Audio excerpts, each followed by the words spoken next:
স্মরণকালের ভয়াবহ বন্যায় প্লাবিত হয়েছে ফেনী, কুমিল্লা ও নোয়াখালী সহ দেশের দক্ষিণাঞ্চলের বেশ কয়েকটি জেলা। এসব জেলার বিশাল অংশ জুড়ে সব পানির নিচে থাকায় মানবিক বিপর্যয়ের মুখে পড়েছেন জনপদের লক্ষাধিক মানুষ। এক কাপড়েই বসতভিটা ছেড়েছেন অনেকে। প্রাণ বাঁচানোই মুখ্য হয়ে উঠেছে বানভাসী এসব মানুষের। কয়েকটি জেলায় পানি কমলেও বন্যা পরিস্থিতির উন্নতি হয়নি। নতুন এলাকা প্লাবিত হওয়ার খবর পাওয়া গেছে। দুর্গত এলাকায় যোগাযোগ বিচ্ছিন্ন হওয়ায় এবং পানির প্রবল স্রোত থাকায় ব্যাহত হচ্ছে উদ্ধার কার্যক্রম। ফলে বাড়ছে পানি, ডুবছে মানুষ, বাড়ছে মৃত্যুর সংখ্যা। সামাজিক যোগাযোগ মাধ্যমে ফুটে উঠেছে বানভাসী মানুষের মর্মান্তিক চিত্র, যেসবে শুধুই হাহাকার আর অসহায়ত্বের দেখা মিলছে। বন্যার্ত এলাকার মানুষদের এই কঠিন সময়ে সহায়তার হাত বাড়িয়ে দিতে সবার প্রতি আহ্বান জানিয়েছেন সবুজ অঙ্গনের তারকারা। বন্যা কবলিত মানুষের করুণ পরিস্থিতিতে সবাইকে হাতে হাত রেখে বন্যা মোকাবিলার আহ্বান জানিয়েছেন জনপ্রিয় সঙ্গীতশিল্পী আসিফ আকবর। ফেসবুক পোস্টে তিনি লিখেছেন, বন্যা অ্যালার্ট, উজানের পানি স্বাগতম, পলিমাটি আমাদের, হাতে হাত রেখে ষড়যন্ত্রের বন্যা মোকাবেলা করব। আনপ্ল্যান মুভ করে কোনো লাভ নেই, আর টাকা পাঠাও কোনো লাভ নেই। পানিবন্দী মানুষের সহায়তায় খাবার সামগ্রী নিয়ে নোয়াখালী মাইজ দিতে গিয়েছেন ছোট পর্দার জনপ্রিয় মুখ আরশ খান। ফেসবুক পোস্টে তিনি জানিয়েছেন, আমরা মানুষ এবং পশু পাখির খাবারের সামান্য ব্যবস্থা করতে পেরেছি। নোয়াখালীতে স্বেচ্ছাসেবী ভাইয়েরা এগিয়ে আসতে পারেন। অর্থ না, খাবার নিয়ে মাইজদি উপস্থিত থাকতে পারেন। আপনার সামান্য কন্ট্রিবিউশন একটা জীবন বাঁচাতে যথেষ্ট। সবাই মিলে এক হলে এমন বিপদ মোকাবিলা করা সহজ হবে। সবাইকে বানভাসী মানুষের পাশে দাঁড়ানোর আহ্বান জানিয়ে বন্যাদুর্গত এলাকার বিভিন্ন আশ্রয়কেন্দ্রের ঠিকানা ও ফোন নম্বর শেয়ার করেছেন অভিনেতা চঞ্চল চৌধুরী। প্রয়োজনীয় শুকনা খাবার, পানি ও স্যালাইন দিয়ে পানিবন্দী মানুষদের সাহায্য করার অনুরোধও জানিয়েছেন তিনি।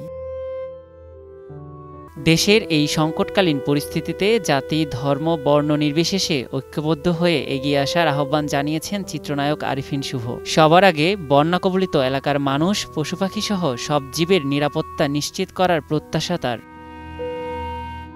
সামাজিক যোগাযোগ মাধ্যমে ছড়িয়ে পড়া পানিতে গলা পর্যন্ত ডুবে থাকা এক শিশুর ছবি দেখে নিজের কান্না থামাতে পারছেন না অভিনেতা ইরফান সাজ্জাদ। অনেকেরই ব্যক্তিগত ইঞ্জিন চালিত বোট আছে, অনেক পার্কেও বিভিন্ন বোট পড়ে আছে। তাদেরকে এগিয়ে আসার আহ্বান জানিয়েছেন এই অভিনেতা। সেই একই শিশুর ছবি শেয়ার করেছেন সঙ্গীতশিল্পী বাঁধন সরকার পূজা। আবেগ আপ্লুত হয়ে তিনি লিখেছেন, এই চোখ দুটো দেখার পর থেকে ভেতরটা কেমন তছনছ হয়ে যাচ্ছে। ঈশ্বর, তুমি এই অসহায় চোখ দুটির আশ্রয় খুঁজে দাও। পাশাপাশি বন্যা কবলিত মানুষের পাশে দাঁড়ানোর আহ্বান জানিয়েছেন তিনি। বন্যা পরিস্থিতি মোকাবেলায় সকলকে একত্রে কাজ করার আহ্বান জানিয়েছেন নির্মাতা মোস্তফা সরোয়ার ফারুকী। তার ভাষ্যমতে, মনে করেন আমরা যুদ্ধে আছি, তাহলে কি করতাম? সবাই মিলে ঝাঁপিয়ে পড়তাম। তাহলে চলেন এখনও তাই করি। রেস্কিউ বোট, কার্গো বিমান, যা কিছু আছে তা নিয়ে দ্রুত উদ্ধারের গতি বাড়াই। দুর্গত এলাকার কাছে দূরে যেখানে যত স্পিডবোট, ইঞ্জিন নৌকা আছে সেগুলো নিয়েই ঝাঁপিয়ে পড়ি। নির্মাতা রেদওয়ান রনি কয়েকটি গুরুত্বপূর্ণ যোগাযোগ নম্বর দিয়ে লিখেছেন, মানুষ বাঁচলে ক্ষতি আমরা পুষিয়ে নেব, পানির হিস্সা অবশ্যই বুঝে নেব। কখন কে গেট ছেড়েছে সব মনে রেখে অধিকার ঠিকই কড়াই গন্ডায় আদায় করা হবে। শুধু এই মুহূর্তে দরকার মানুষগুলোকে বাঁচানো। নতুন জোয়ারে সব সংস্কার করে ফেলা যাবে, কিন্তু এই বন্যার পানির জোয়ারে আগে মানুষগুলোকে বাঁচানো দরকার। বানভাসী মানুষের সাহায্যের আহ্বান জানিয়ে ফেসবুকে একের পর এক পোস্ট দিচ্ছেন চিত্রনায়িকা নিপুণ আক্তার। সেনাবাহিনী, নৌবাহিনী, স্বেচ্ছাসেবী সংগঠন সহ সমাজের সকল স্তরের মানুষকে এগিয়ে আসার অনুরোধ করেছেন তিনি। বন্যা দুর্গত এলাকার বিভিন্ন তথ্য শেয়ার করে একের পর এক সতর্কবার্তা দিয়ে যাচ্ছেন চিত্রনায়ক জায়েদ খান ও নীরব। নিজেদের জায়গা থেকে সর্বোচ্চ চেষ্টার কথাও জানিয়েছেন তারা।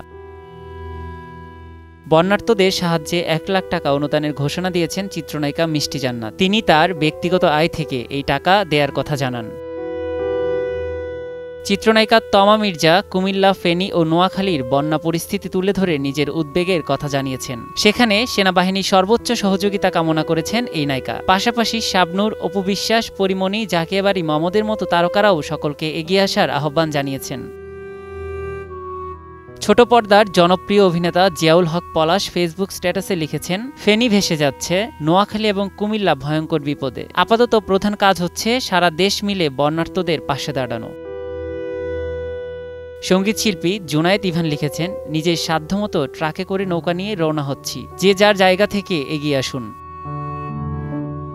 লক্ষ্মীপুর থেকে ট্রাকে করে 2টি স্পিডবোট নিয়ে ফেনীতে বন্যায় বিপদগ্রস্ত মানুষকে রেস্কিউ করতে গিয়েছেন তরুণ প্রজন্মের জনপ্রিয় সঙ্গীতশিল্পী তাশরিফ খান ও ইউটিউবার কিটো ভাই। প্রায় 15 জনের একটি টিম নিয়ে কার্যক্রম শুরু করেছেন তারা। তাদের টিম কয়েক ভাগে বিভক্ত হয়ে দুপুর থেকে রাত অবধি কাজ করবে। বন্যার্তদের পাশে দাঁড়াতে গেট আপ স্ট্যান্ড আপের তরফ থেকে ফান্ড সংগ্রহ করা হচ্ছে। সংগৃহীত অর্থ নিয়ে বন্যা দুর্গতদের কাছে পৌঁছে দেয়া হবে। আর্টসেল, শিরোনামহীন, নেমেসিস, সোনার বাংলা সার্কাস, হাইওয়ে সহ আরও কয়েকটি ব্যান্ড গেট আপ স্ট্যান্ড আপের কার্ডটি ফেসবুকে পোস্ট করেছেন। এর বাইরে দৃশ্য মাধ্যম শিল্পী সমাজের ব্যানারেও ফান্ড সংগ্রহ করা হচ্ছে। বন্যার কারণে মানুষ ঘরের চালে উঠেও ঠাঁই পাচ্ছে না। হাড়িতে ভাসিয়ে রাখা হচ্ছে শিশুদের, মরে ভেসে যাচ্ছে গবাদি পশু। খামারের হাজার হাজার হাঁস মুরগি পানিতে ডুবে মরেছে কয়েক ঘন্টার ব্যবধানে। বৃদ্ধ আর অসুস্থ মানুষদের কষ্টের কথা বলাই বাহুল্য। দেশের এমন ক্রান্তিলগ্নে দুর্গত এলাকার মানুষদের প্রয়োজনে এগিয়ে আসার আহ্বান তারকাদের। নিয়াজ শুভ, সময় সংবাদ।